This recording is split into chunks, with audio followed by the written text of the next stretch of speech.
ایک مرتبہ کا واقعہ ہے کہ سیدہ انبیاء نبی اکرم صلی اللہ علیہ وآلہ وسلم طواف فرما رہے تھے۔ ایک اعرابی کو اپنے آگے طواف کرتے ہوئے پایا، جس کی زبان پر یا کریم کی صدا تھی۔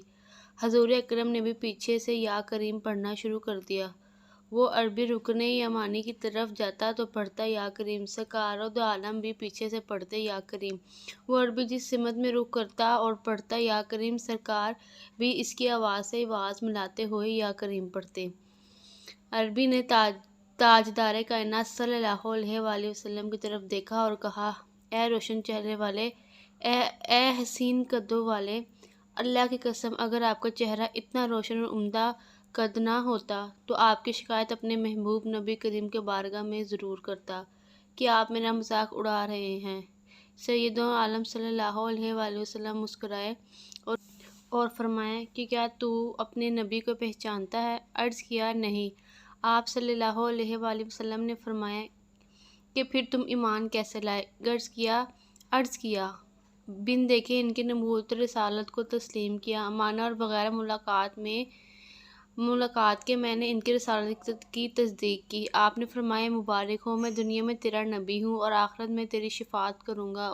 وہ حضور اکرم صلی اللہ علیہ وآلہ وسلم کے قدموں میں گرا اور بوسے دینے لگا۔ آپ نے فرمایا میرے ساتھ وہ معاملہ نہ کر جو عجمی لوگ اپنے بادشاہوں کے ساتھ کرتے ہیں۔ اللہ نے مجھے متکبر و جابر بنا کر نہیں بھیجا بلکہ اللہ نے مجھے بشیر و نذیر بنا کر بھیجا ہے۔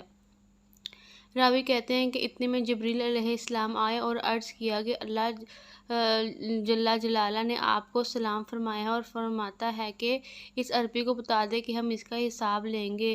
عربی نے کہا یا رسول اللہ، کیا اللہ میرا حساب لے گا؟ فرمایا ہاں، اگر وہ چاہے تو حساب لے گا۔ عرض کیا کہ اگر وہ میرا حساب لے گا تو میں اس کا حساب لوں گا۔ آپ صلی اللہ علیہ وآلہ وسلم نے فرمایا کہ تو کس بات پر اللہ سے حساب لے گا؟ اس نے کہا کہ اگر وہ میرے گناہوں کا حساب لے گا تو میں اس کی بخشش کا حساب لوں گا۔ میرے گناہ زیادہ ہیں کہ اس کی بخشش۔ اگر اس نے میری نافرمانیوں کا حساب لیا تو میں اس کی معافی کا حساب لوں گا۔ اگر اس نے میرے بخل کا امتحان لیا تو میں اس کے فضل و کرم کا حساب لوں گا۔ حضور اکرم سیدنا عالم صلی اللہ علیہ وآلہ وسلم یہ سب سماعت کرنے کے بعد اتنا روئے کہ ریش مبارک آنسو سے تر ہو گئی۔ پھر جبریل علیہ السلام آئے، عرض کیا اے اللہ کے رسول، سلام کہتا ہے اور فرماتا ہے کہ رونا کم کریں۔ آپ کے رونے سے فرشتوں کو تسبیح اور تہلیل بلا دی ہے۔ اپنے امتی کو کہیں نہ وہ ہمارا حساب لے نہ ہم اس کا حساب لیں گے، اور اس کو خوشخبری سنا دیں کہ جنت میں آپ کا ساتھی ہوگا۔ کیا عقل نے سمجھا ہے، کیا عشق نے جانا ہے؟